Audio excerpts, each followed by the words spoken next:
Welcome back everyone, I'm Weird William, and this is my new and improved version 2.0 of a villager trading hall and sorter for Minecraft version 1.14.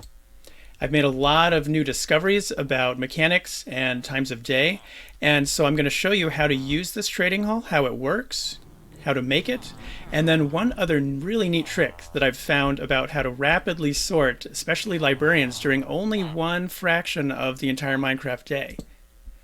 So this guy is suddenly a librarian. He's got Riptide too. Maybe we don't want that.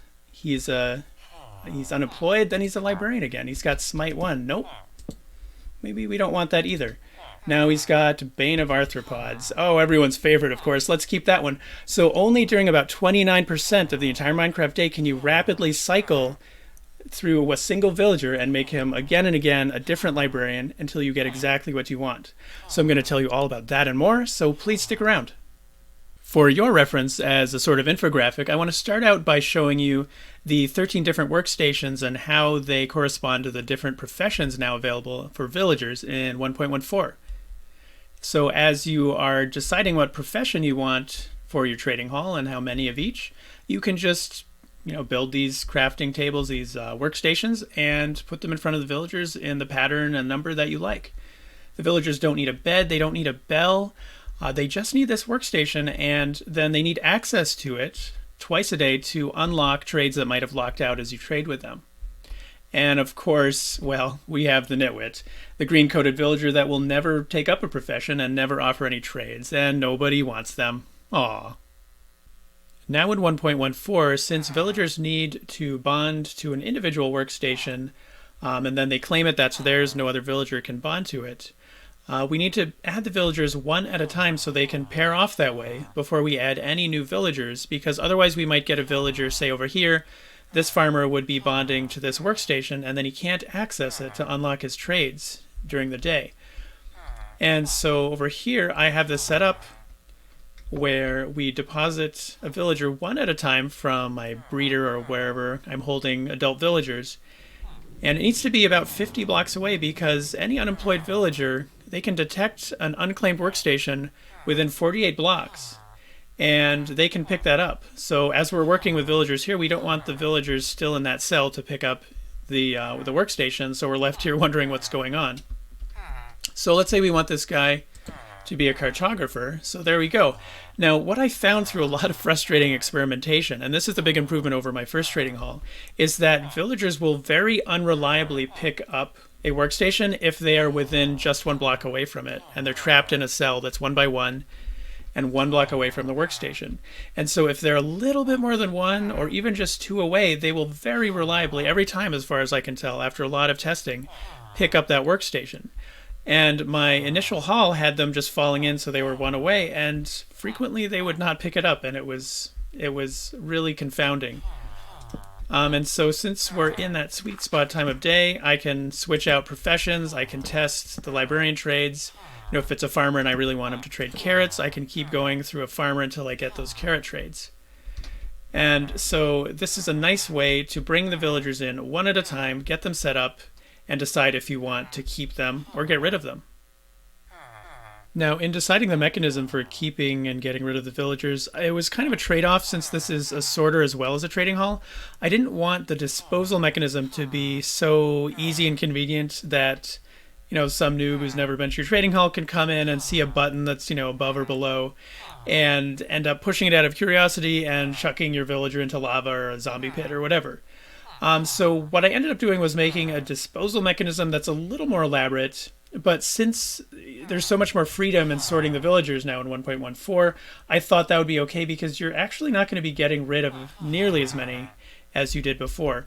So let's say we want to keep this librarian, or rather dispose of this librarian for sure. Maybe we found a better trade for the same book. Then what we're going to do is lock this, get rid of this, put another workstation there, and we want to open the trap door over here, whoops, and get rid of that and wait for that guy to fall down. Let's see, we might also get rid of that.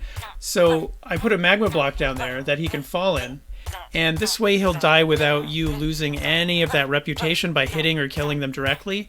And so, that might be increasing the cost of your trades with other villagers in your hall. But we're avoiding that. We're just having him fall on a magma block. Another thing I found you can do if you're feeling pretty pro is, say you have a villager in here, to get rid of him, you can actually put lava right there in that square. And that will kill him very quickly. You just want to make sure you click it in exactly the right spot or you'll have problems. So to keep a villager, and this is a method that I would say you want to use on all your villagers when you decide, okay, this is it. These are the villagers I want to keep in my entire trading hall. So at the end, say you have a cartographer here that you really like. And he's up like that. Now, since I have it set up with a 2x1 gap in here so that they'll definitely pick up that workstation, you have two pressure plates next to each other. If you leave it like this, you're going to be having a pretty noisy trading hall. You're going to hear a lot of click, click, a lot of clicking as they're walking back and forth, and it's going to be pretty annoying. So what I thought was best, and this is maybe the clunkiest part, but again, you would do this at the end when you want to keep all of them, is you come back around here and you break this block that's behind him. You don't need that part anymore, and you stick a piston right there. You can break the piston afterwards. You really only need one piston to move along all the cells, but what that does is push that block behind him forward so that now he's in a 1x1 cell. Now that he's picked up the workstation, he doesn't need that extra little space anymore, because he can just be refreshing his trades off of this workstation throughout the day just fine as that is in that 1x1 little holding area for him. At this point, let me tell you about that special time of day, that sweet spot that is best for switching them in and out of professions. And that time is from 2000, which is a time in the morning. Let's see, time set 2000. And so that's when the sun is about 30 degrees up in the morning. Noon is 6000. So this is 2000. And then this period of time ends at time 9000, which is in the afternoon when the sun is about 45 degrees up in the sky.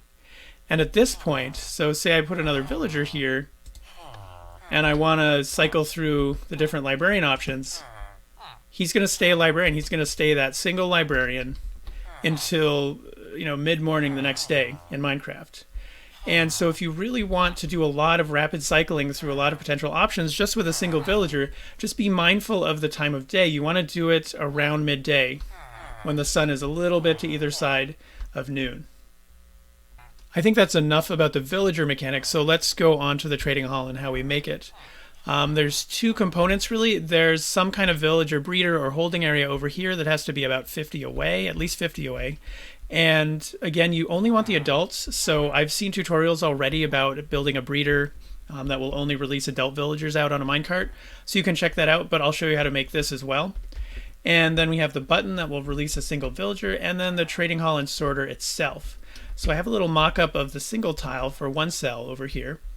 You can see the two pressure plates that will activate the redstone dust, either one, and keep it on, which turns off that torch, turns on that torch, turns off that one, and turns off the activator rail up here. So as long as no one is in this cell, the activator rail will be on, and any incoming villagers on a minecart coming this way or the other way will get popped off on that activator rail and fall in the cell. And then you would put the workstation right over here. And in the first version, I had the villager landing right over here on a single trapdoor, on a single pressure plate, which, again, he was not reliably picking up that profession when he was just one block away, and it was very frustrating. And so in this case, when you don't want the villager, you pop that open, he can fall in. And that's really the mechanics of the trading hall itself, so let's start building it. I'll show you how to make it. I'm going to make a hall 3 cells wide for this, but again, of course, it is tileable, so you can make it as wide as you like for as many villagers as you like. So you want to knock out 2 deep for 4 blocks long, then 1 deep. 2 deep, then 1. 2 deep, and then 1. Then we're going to put some redstone dust on these blocks and cover those up with any block of your choice. It's going to be your trading hall with your aesthetics. And then we will put the pressure plates on top of here. And redstone torches over here and over here. Now for this torch, this should be turning off when you're on either pressure plate. So that's good. And then we'll cover these up. And then we'll dig out one more block here for the magma blocks. And then put trapdoors over here. Now the reason we have a redstone torch under this block here is so that it locks those trapdoors so that they'll only open and close manually rather than be opening and closing as the villager is stepping on this pressure plate. It's just a little more security in case someone accidentally breaks the workstation in front of the villager, then they're not going to be stepping here and opening the door and falling in. Only when you want them to fall in will you open it yourself. Now at this point we want to cover this up and put torches against the back here. They should turn off. And add 2 more rows. So this is 3 blocks high. The rails will be on this surface right here. Then we'll put blocks like this over the torches. Put more torches there. And another row of blocks on top of these torches. All right, and then we can put activator rails here, and they will be on when someone is on here. They will be off and turn back on if you get rid of that villager. We can fill this in like this.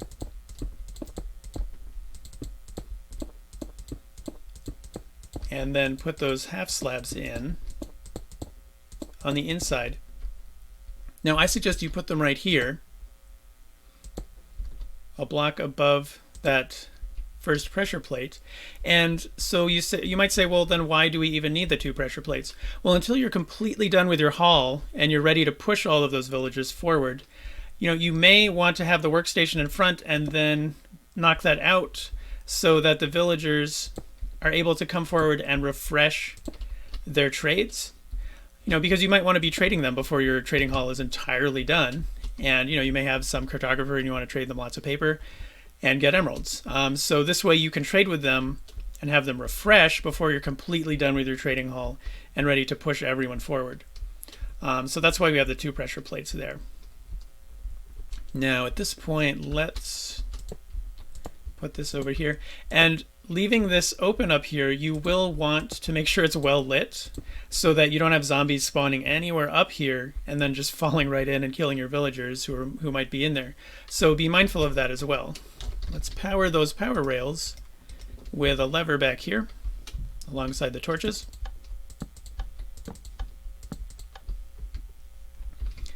And then over here, I like to use glass so that as I'm working, I can see the villagers coming in on the rail. But you can make it opaque blocks if you like, obviously. So like that is fine, and then you can use glass over this surface as well. It won't suffocate the villagers, or you can use a half slab. That also will not suffocate and damage them as they're coming along through.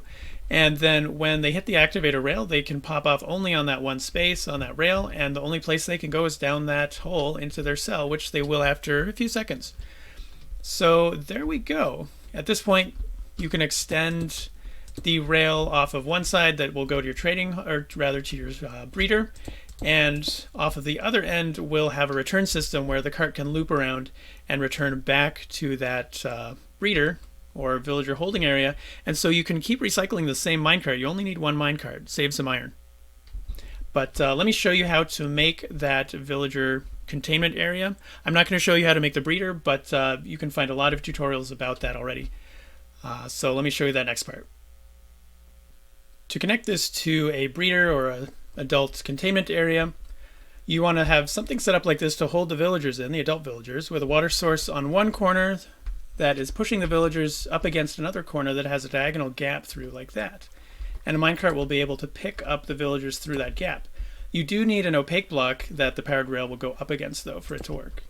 So you have 2 rails like that, then you come up 1, 2, and 3, put another regular rail and a powered rail, and then a regular rail, and then you can run that along over and connect that. Again, we want this to be 50 away, but I'm making it closer just for this tutorial. Now over here we want a dispenser, whoops, facing into that rail. And that can have a repeater going into it. And some redstone dust that'll come down and lead back to your button or whatever you want to be able to send a signal and send one villager. So this can come back to a button or whatever you have over there. And so that's set up like that. Then we want your standard kind of cart return system where we have it coming out over here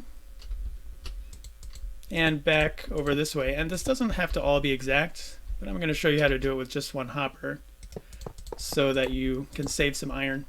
And you will want about 1 power rail for every 5 regular rails here to make sure that the cart does return all the way back. And then power rails accelerating it into a cactus that you'll have over here. So let's see, have a cactus there. Let's get a hopper over here. Can go into there and sand. Cactus. So the minecart will come, accelerate over here, slip over here, hit the cactus, break, and then fall into the hopper, fall into the dispenser. And so you only need 1 cart for this whole system. You can save a lot of iron that way. You don't need to have a villager in a minecart, you know, for your entire trading hall like I've seen some builds in the past and like I've done in the past when iron farms were working a lot better. And so then we can power these up. And we are pretty much good to go. So the cart coming back will go this way and be diverted, but the villager will hop right on that rail and go to the trading hall.